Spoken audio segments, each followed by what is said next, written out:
स्वागत है आपका न्यूज 18 जम्मू कश्मीर लद्दाख हिमाचल में। मैं हूं विशाल और आप देख रहे हैं न्यूज एट 9। त्राल में कल सरदार करण सिंह की लाश धान के खेतों में मिली। लोगों ने इसके इत्तला पुलिस को दी, जिसके बाद पुलिस मौके पर पहुंची और लाश को अपने कब्जे में ले लिया। इब्तदाई जांच में जिस्म पर किसी बाहरी जख्म के निशान नहीं है। लाश की शनाख्त करण सिंह के तौर पर हुई है, जिनकी उम्र 75 साल बताई जा रही है। डॉक्टरों के बोर्ड के जरिए पोस्टमार्टम किया जा रहा है। कानूनी कार्रवाई शुरू कर दी गई है और इंक्वायरी भी शुरू कर दी गई है।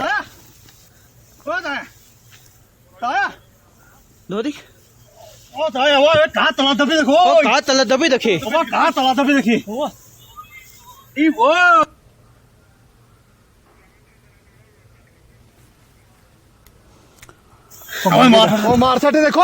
बिलू बिलू हाथ लगाई।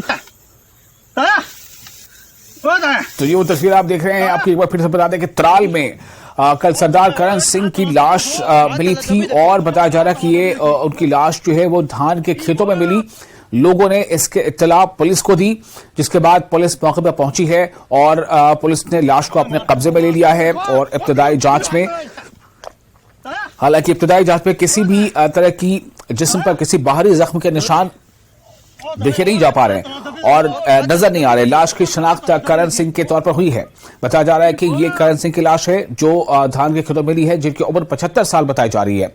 डॉक्टरों के बोर्ड के जरिए पोस्टमार्टम किया जा रहा है। कानूनी कार्रवाई शुरू कर दी गई है और इंक्वायरी भी साथ ही साथ शुरू कर दी गई है कि आखिर ये इसकी लाश इस तरह कैसे मिली, इसके पीछे क्या वजह हो सकती है और क्या ये खुद की एक कुदरती तौर पर ये मौत है या फिर ये किसी तरह की कोई साजिश है या किसी तरह का कत्ल कोई मामला है। दरअसल तराल में कल सरदार करण सिंह की लाश मिली और बताया जा रहा है कि लाश धान के खेतों में मिली। जब लोगों ने देखा तो लोगों ने पुलिस को इत्तला दी और उसके बाद फिर पुलिस ने आकर उस डेड बॉडी को अपने कब्जे में ले लिया। कौन है? और हमारे साथ मंजूर जुड़ चुके हैं ज्यादा जानकारी के साथ हमारे संवाददाता। मंजूर, क्या अभी अपडेट है इस बारे में? जी विशाल, ये जो करण सिंह है ये कंगूरा का रहने वाला है और कल दिन में ये अपने खेतों में घास काटने के लिए गया था। तो शाम तक जो ये घर नहीं आया तो घर वाले परेशान हुए, इलाका परेशान हुए और जो इलाके के लोग हैं और जहाँ के जो नौजवान हैं उन्होंने इसको ढूंढना शुरू किया। उसके बाद जो नजदीकी खेत है वहाँ इसकी लाश पुरस्कार पर मिली और उस लाश पर कुछ घास डाला गया था। तो उसी सिलसिले में फिर यहाँ पुलिस आई और पुलिस ने लाश को अपने तहवील में लिया है और इस वक्त जो है अगर जो लाश का पोस्टमार्टम है वो इसको जेल से अनंतनाग लिया गया है, वहां से उसका पोस्टमार्टम किया गया है। पुलिस ने इस सिलसिले में एक केस दर्ज करके तहकीकात शुरू की है। पुलिस हर नक्ते नजर से इस केस को देख रही है। पुलिस ने प्रेस रिलीज भी जारी किया है कि वो इस हवाले से हर किसी दावे को नजर रखते हुए तहकीकात करेंगे और जो पोस्टमार्टम रिपोर्ट आएगी उसके बाद मजीद कार्रवाई होगी। और अगर हम बात करेंगे इस करण सिंह की, करण सिंह जो शरीफुल नाफिस इंसान था, ये जो इलाका है यहाँ अगर हम हिंदू मुस्लिम भाईचारे की बात करेंगे, यहाँ हिंदू मुस्लिम भाईचारा भी सदियों से कायम रहा है। और इस वक्त अगर हम बात करेंगे इस वक्त इनके घर पर मौजूद है और यहाँ मुस्लिम बरादरी के साथ साथ सिख बरादरी भी इकट्ठे हो गई है और ये चाहते हैं कि जो मामला सामने आया है इसकी तहकीकात की जाए ताकि असल हकाइक सामने आ जाए। विशाल जी मंजूर, तो ये जो लाश उनकी जब मिली तो उसके बाद उनके घर वाले, जैसा आपने पहले बताया कि काफी देर तक वो नहीं घर पे आए थे तो वो परेशान हो गए थे घर वाले, तो घर वाले क्या कह रहे हैं? क्या उन्हें किसी तरह का कोई शक है या क्या इस बारे में कुछ वो और बातें कह रहे हैं? कुछ बात हो पाई है, कुछ जानकारी मिल पाई है? जी बिल्कुल, इन घर वालों के साथ मेरी बात हुई तो वो चाहते हैं कि मतलब ये जो बंदा था इसके साथ, इसको किसी के साथ ना कोई दुश्मनी थी ना कोई परेशानी थी। तो इस सिलसिले में ये चाहते हैं कि मतलब हकाइक सामने आ जाए। ये जो इसकी डेड बॉडी मिली है इसका पूरी तरह जो लवाजमात है वो पूरे किए जाए और ये सामने आ जाए कि ये शायद या मर्डर है या नेचुरल डेथ है। तो ये चाहते हैं कि ये दोनों चीजें जो है इनमें से जो होगी तो वो सामने आ जाए।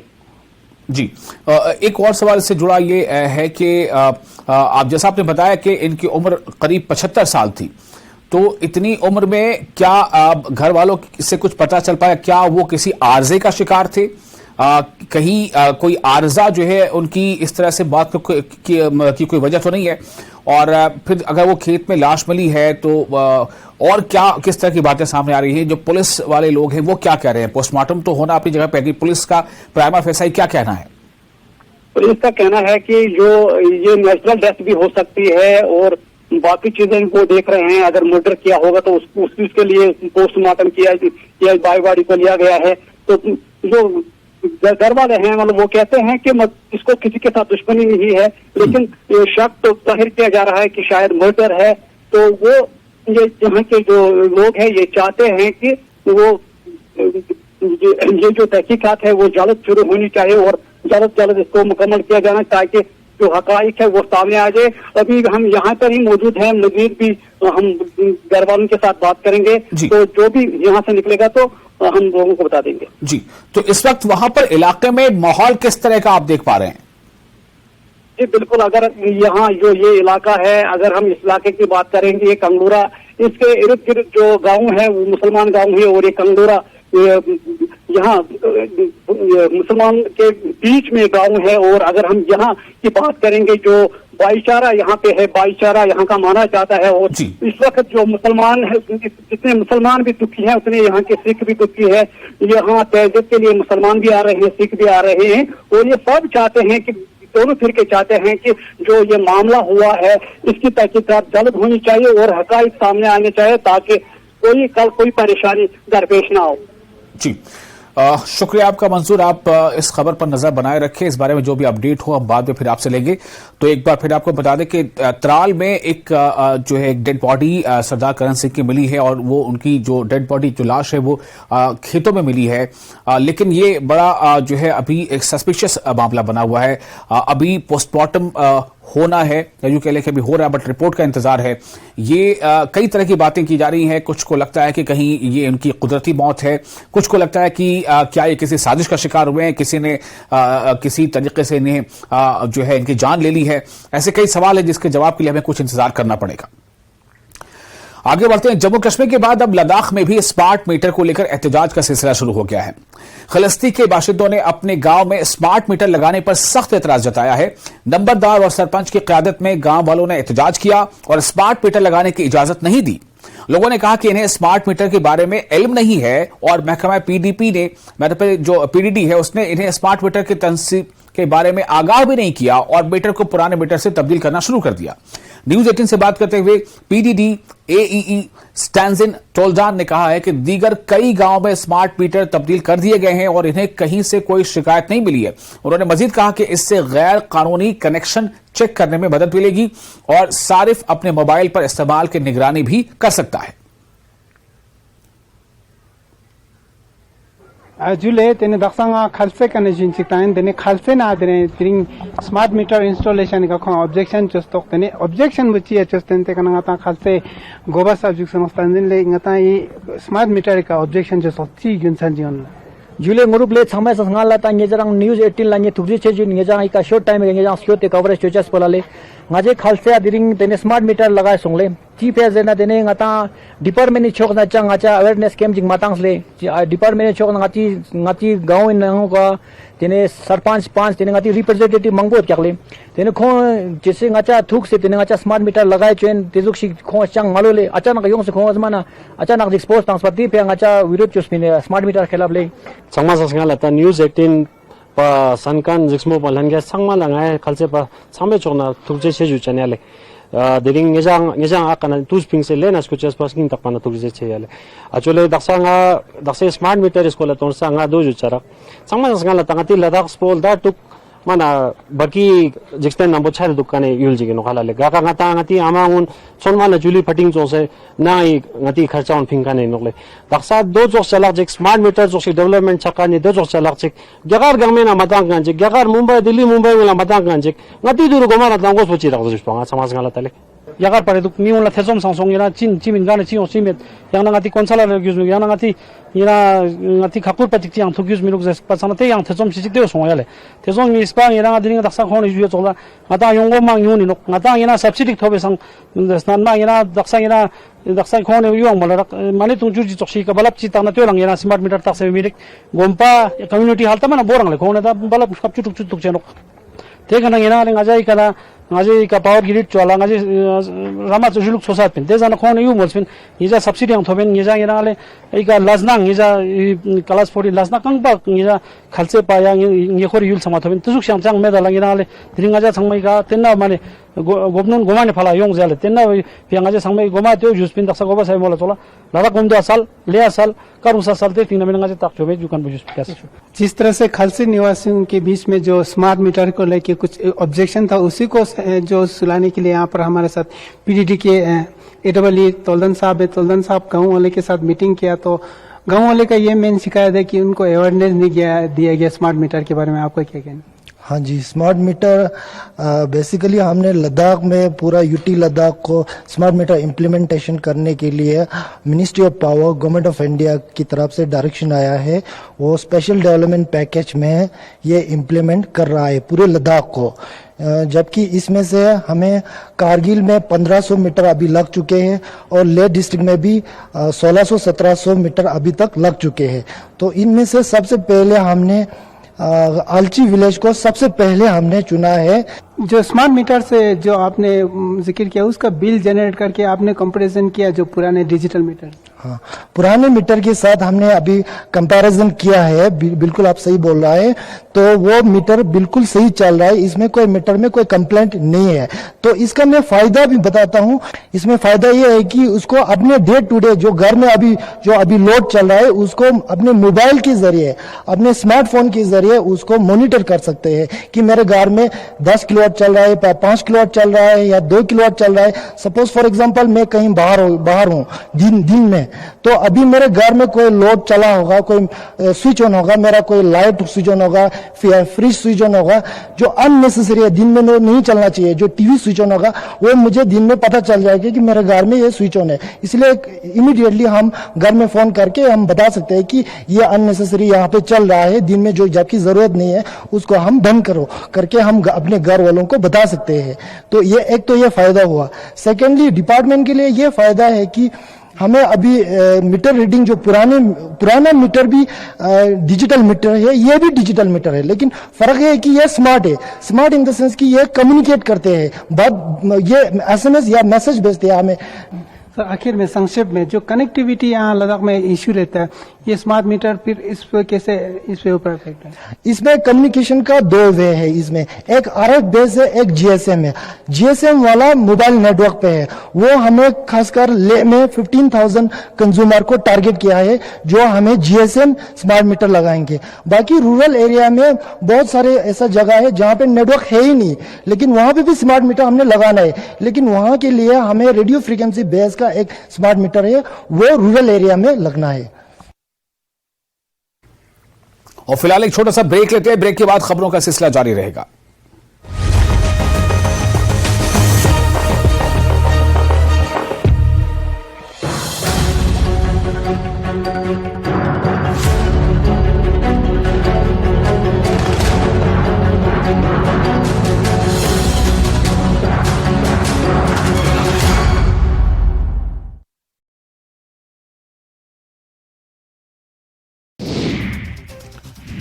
सीपीएस नियुक्ति को चुनौती देने के मामले में 18 सितंबर को होगी अगली सुनवाई।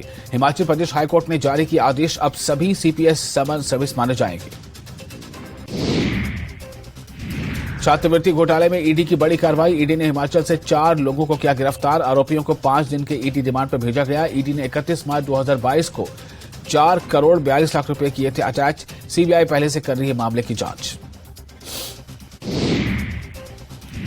और हिमाचल प्रदेश के मंडी से बड़ी खबर, चंडीगढ़ मनाली नेशनल हाईवे बहाल कर दिया गया है। 42 घंटे के बाद यातायात के लिए ये मार्ग बहाल कर लिया गया है। जलोगी टनल के पास मलबा हटाया गया और अब ये मार्ग बहाल कर दिया गया है। हिमाचल प्रदेश के मुख्य सचिव प्रबोध सक्सेना ने चंडीगढ़ में हरियाणा के मुख्य सचिव संजीव कौशल और पंजाब के मुख्य सचिव अनुराग वर्मा के साथ द्विपक्षीय मामलों पर विस्तार से चर्चा की। इस दौरान उन्होंने मुख्यमंत्री सुखविंदर सिंह सुक्खू की ओर से हरियाणा के मुख्यमंत्री मनोहर लाल खट्टर को आपदा के समय हिमाचल की सहायता करने के लिए आभार जताया। भांग की खेती को वैध करने के लिए बैठक कल दोपहर 3 बजे राज्य सचिवालय में होगी बैठक। जगत सिंह नेगी की अध्यक्षता में होगी बैठक। देश के विभिन्न राज्यों का दौरा कर चुकी है समिति। विदेशों की नीति का भी अध्ययन करेगी समिति। कृषि और पशुपालन मंत्री प्रोफेसर चंद्र कुमार ने नूरपुर के ढसोली गांव में 76 लाख रुपए की लागत से तैयार नलकूप का उद्घाटन किया। इस दौरान प्रोफेसर चंद्र कुमार ने कहा कि हर घर को नल से जल और खेत तक पानी पहुंचाना उनकी सर्वोच्च प्राथमिकता है।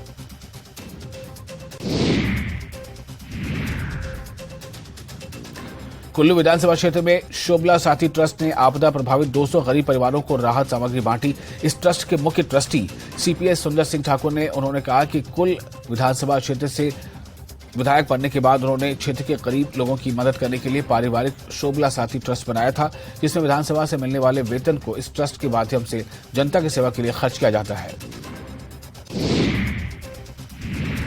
सीपीएस आशीष बुटेल ने कहा है कि आपदा से जान और माल का बहुत नुकसान हुआ है और शहरों में निर्माण कार्यों पर गंभीरता से विचार करने की जरूरत है। यहां सीपीएस ने बीजेपी पर भी हमला बोला। राष्ट्रीय आपदा नहीं घोषित करने पर कैबिनेट मंत्री विक्रमादित्य सिंह ने केंद्र पर हमला बोला। उन्होंने कहा कि जब उत्तराखंड और गुजरात के भुज में राष्ट्रीय आपदा घोषित की जा सकती है तो हिमाचल में क्यों नहीं।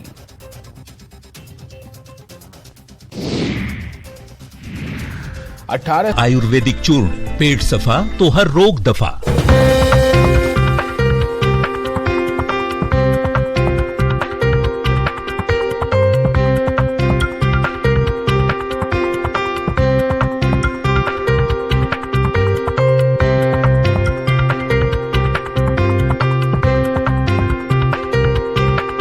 हेडलाइंस प्रेजेंटेड बाय पेट सफा आयुर्वेदिक चूर्ण, पेट सफा तो हर रोग दफा।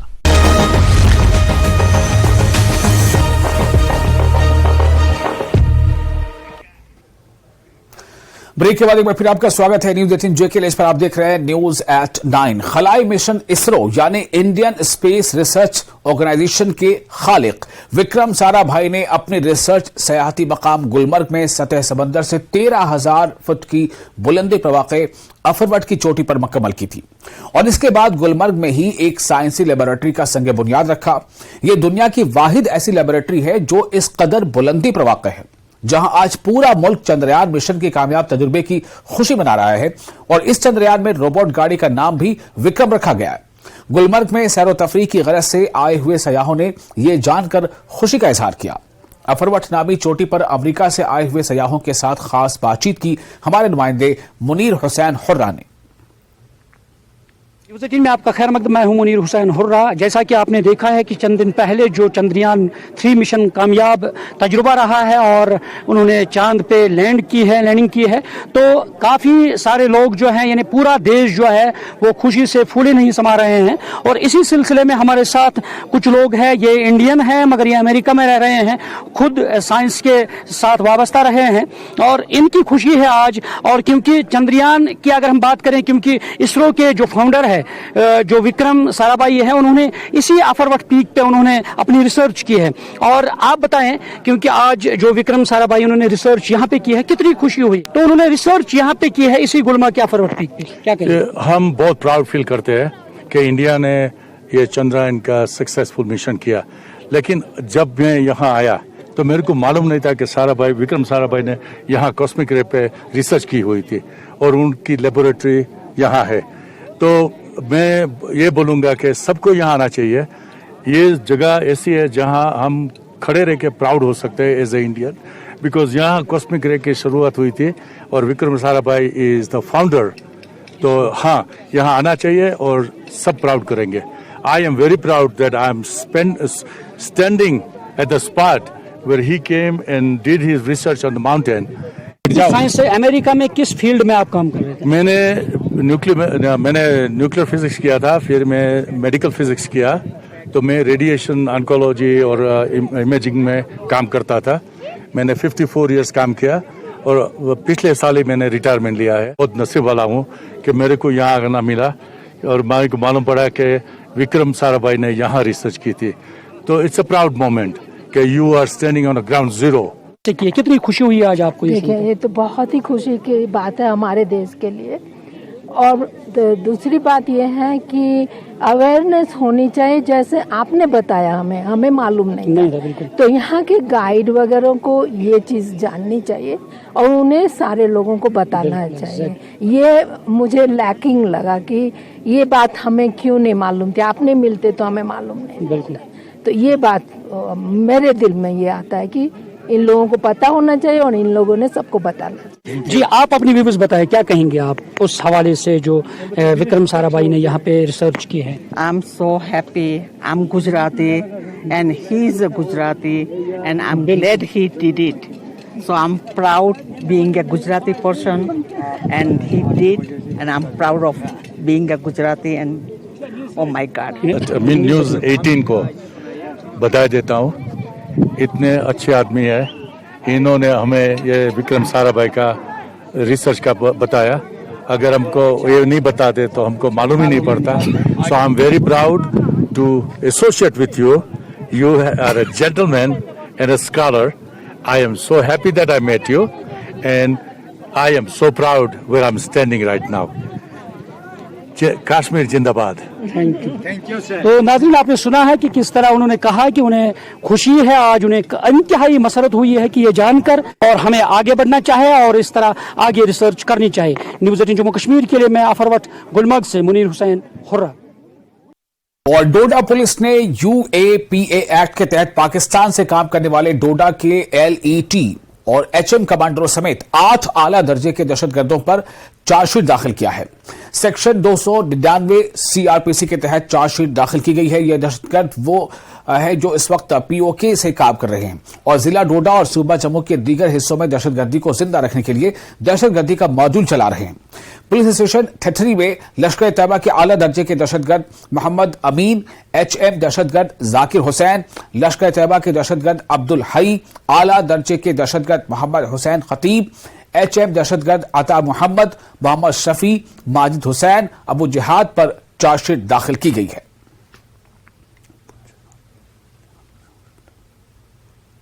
डोडा के 119 के करीब जो मिलिटेंट्स हैं वो POK या पाकिस्तान में जाके सेटल हुए हैं और वहाँ से जो एंटी नेशनल एक्टिविटीज़ हैं वो उनको सर अंजाम दे रहे हैं। इनमें से 8 जो थे टॉप कमांडर थे जिनके खिलाफ हमने केस रजिस्टर किए और पूरा इन्वेस्टिगेशन करने के बाद, पूरा एविडेंस कलेक्ट करने के बाद इनकी चार्जशीट जो है वो हमने NIA कोर्ट डोडा में पेश की है। इनमें कुछ टॉप कमांडर हैं LET के और कुछ HM के। इनका जो चालान पेश हो गया, आगे इनका ट्रायल चलेगा। इसमें 2 जो हैं, एक LET का है जो कि इंडिविजुअल टेररिस्ट UAPA के तहत डिक्लेयर किया गया है और एक HM का है अदरीस करके, उसको भी इंडिविजुअल टेररिस्ट डिक्लेयर किया गया है और एक LET का है खुबेब। तो ये टॉप कमांडर हैं। ये यहाँ मिलिटेंसी रिवाइव करने की कोशिश कर रहे थे डोडा डिस्ट्रिक्ट में। यूथ जो है उनको इन्वॉल्व करके जम्मू प्रोविंस हो या डोडा डिस्ट्रिक्ट में इनकी कोशिश रहती थी कि IED ब्लास्ट या कुछ भी anti national activity, subversive activity में यूथ को इन्वॉल्व करना चाहते थे और इनके खिलाफ हमने भरपूर जो है सबूत इकट्ठे करके हमने इनके खिलाफ चालान किया। और त्राल के बोंगामा इलाके में सिख तबके से वाबस्ता लोगों ने एहतजाज किया और बारामूला में इंजीनियर गुरमीत सिंह के मुबैना कत्ल के खिलाफ कैंडल मार्च निकाला। एहतजाजी हुकूमत से मामले की तहकीकात और जल्द से जल्द हकायक सामने लाने की मांग कर रहे हैं। इन्होंने वादी में मुख्तलिफ मज़ाहिब के दरमियान फिरकावाराना हम आहंगी के हक में नारे भी लगाए और मुसलमानों की हर वक्त हिमायत के लिए शुक्रिया भी अदा किया। जो बिला लिहाज मजहब व मिलत सबकी खिदमत करता था, मैं मुसलमान भाइयों का बहुत शुक्रगुजार हूँ जिन्होंने हमेशा हमारा साथ दिया है और देते रहेंगे। हम भी उनके साथ कंधे से कंधा मिलाकर उनके साथ हैं। एक ऑनेस्ट और डेडिकेट अफसर को इन दरिंदों ने नहीं बख्शा तो हमारी क्या हाल होगी। गवर्नमेंट से यही अपील करते हैं कि कातिलों को जल्द अज जल्द कैफरे किरदार तक पहुंचाया जाए, नहीं तो हम मजबूर हैं आगे इसके अलावा कदम उठाने के लिए और चक्का जाम करने के बगैर हमारा कोई और रास्ता नहीं है। फिर पुरजोर अपील करते हैं गवर्नमेंट से कि इस धरने को पेश करो, अलबत्ता हालात जो होंगे इससे बदतर होंगे। और कठुआ के रहने वाला 8 साला अर्पित लापता था। इस सिलसिले में देर रात तक रेस्क्यू ऑपरेशन चलाया गया। आज सुबह मकामी लोगों के जरिए कैनाल में बच्चे की लाश देखी गई, जिसके बाद मौके पर पहुंचकर पुलिस ने लाश को अपने कब्जे में ले लिया है और आगे की कार्रवाई जारी है। हमको पता चला भाई कल का बच्चा किसी का बह गया पानी में, तो हम सुबह सुबह आए और पता तो चल गया था भाई कल का आया है। और हम आए इधर सैर करने के लिए, वैसे जाते जाते ध्यान पड़ गया बच्चे पे, फिर बच्चा यहाँ पर आ गया और हमने तुरंत लोगों को बताया, लोगों को इकट्ठा किया और पुलिस वालों को भी इतला कर दी और वो आए और बच्चे को बाहर निकाल दिया। तो अब किसने निकाला? आपने नहीं निकाला? हाँ, मैंने निकाला है बच्चे को बाहर। और मैं सभी औरतों को बोलता हूँ भाई नहर में आना हो तो अपने अपने बच्चे का जरूर ध्यान रखना किसी किसके साथ भी हो सकता है ये हादसा। तो मैं सभी से यही रिक्वेस्ट करता हूँ भाई बच्चे का जहाँ तो नहर में लेके ना आए, और ये आना है तो बच्चे के ऊपर ध्यान रखना चाहिए। और इसके साथ ही इस बुलेटिन में फिलहाल इतना ही, लेकिन न्यूज़ 18 JKLH पर लगातार बड़ी और अहम खबरों का सिलसिला जारी रहेगा।